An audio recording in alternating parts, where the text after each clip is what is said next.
Hi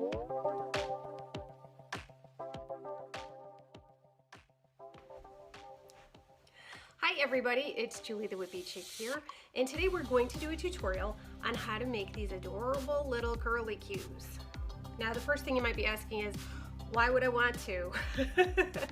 Well, there's lots of really cute things you can do with these little guys, and I have found a lot of examples of them over the years of crocheting, and one of the things I can think of is little arms and legs for your amigurumis. You have their little bodies. These make really cute little arms and legs. They also make great tentacles for octopuses, octopi. I think we'll stick with octopi. And also jellyfish, they have those cute little tentacles. They're also really fun for hair ribbons for little girls. You've got your little ponytail in, and you've got cute little ribbons to go in with it. So they're super, super cute for that as well. I've also seen them used for doll hair. So if you're making a doll, they make great hair. They also make really great manes for lions in amigurumi, and unicorns and horses, anything with lots of long hair. So they're super easy to make. I want to say they take about 15 minutes for the average crocheter. I consider myself an average crocheter. This one took about 15 minutes. It's about 5.5 inches long, and I started with 40 chains. So without further ado, let's get started. Okay everybody, so let's get started on making our curly cues. Sorry about that. Let's get started on making our curly cues. So today I am using one of my favorite hooks. I'm using a Susan Bates hook. This is the 5.5 millimeter hook. This particular project is not specific to hook size or yarn type or anything like that. I'm just showing you what I'm using. I'm also using Big Twist acrylic yarn. This is the color lavender, I think. Nope, lilac. This is the color lilac. But it's just your typical, 4-weight yarn.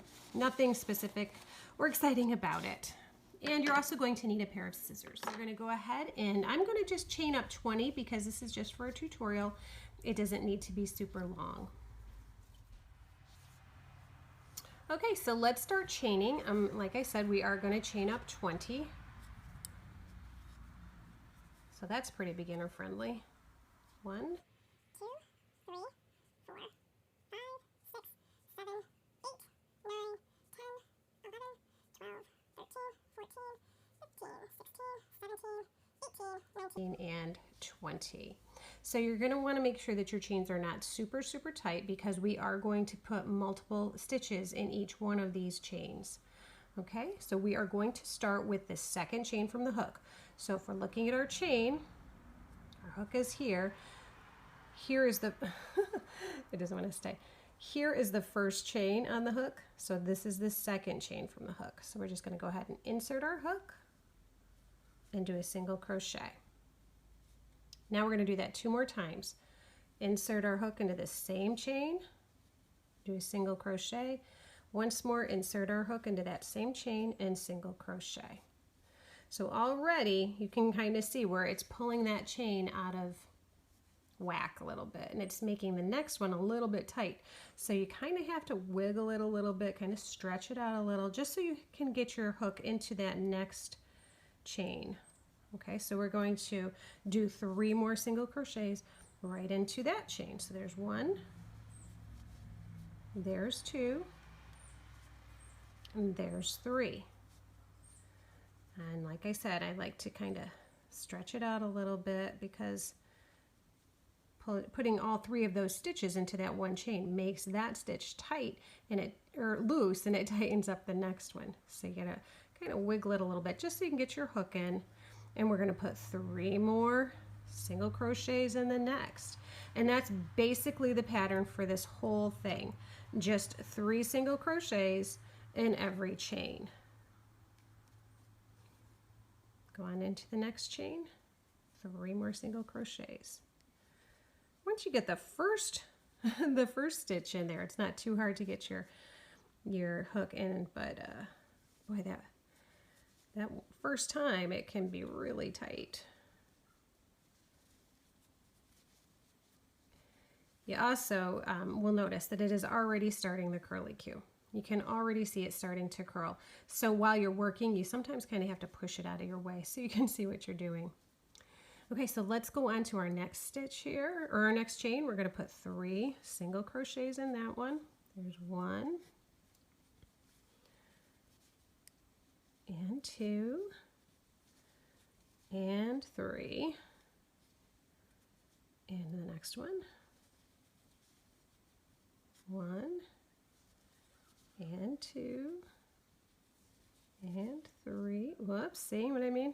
Sometimes it wants to curl right over your fingers. Go on into the next one with 3 more. Get out of the way. 1, 2, and 3. And you're just going to continue to do this all the way down. Yeah, see that one? You can see it's really kind of tight right there. Just have to be able to really read your stitches, know where they are, and just wiggle that hook in where you need it to go.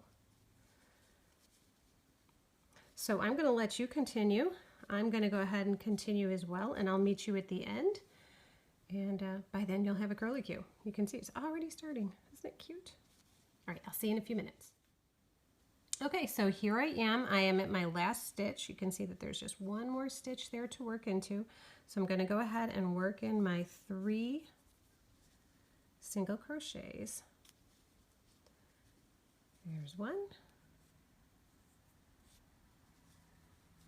There's 2. Whoops. Happens with every tutorial at least once where my yarn slips off my hook. There's 2, and here is 3. So that is our final one. I'm going to go ahead and just kind of pull that through and snip my end.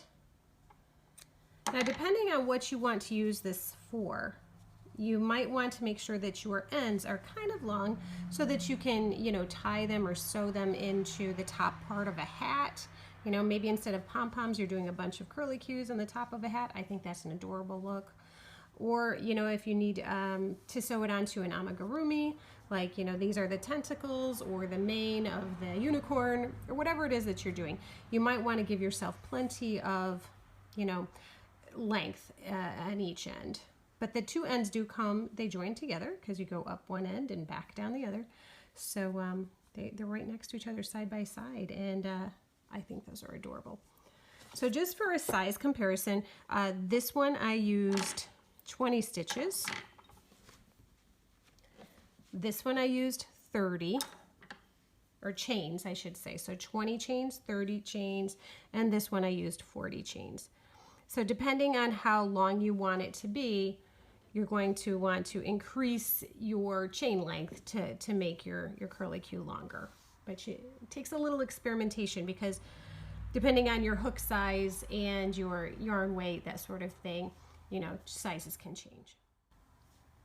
I hope you enjoyed this. I hope you found it helpful, and I hope you get making some curly Qs and make your world cute. Until the next time, have a wonderful day, and I'll see you again. Bye-bye.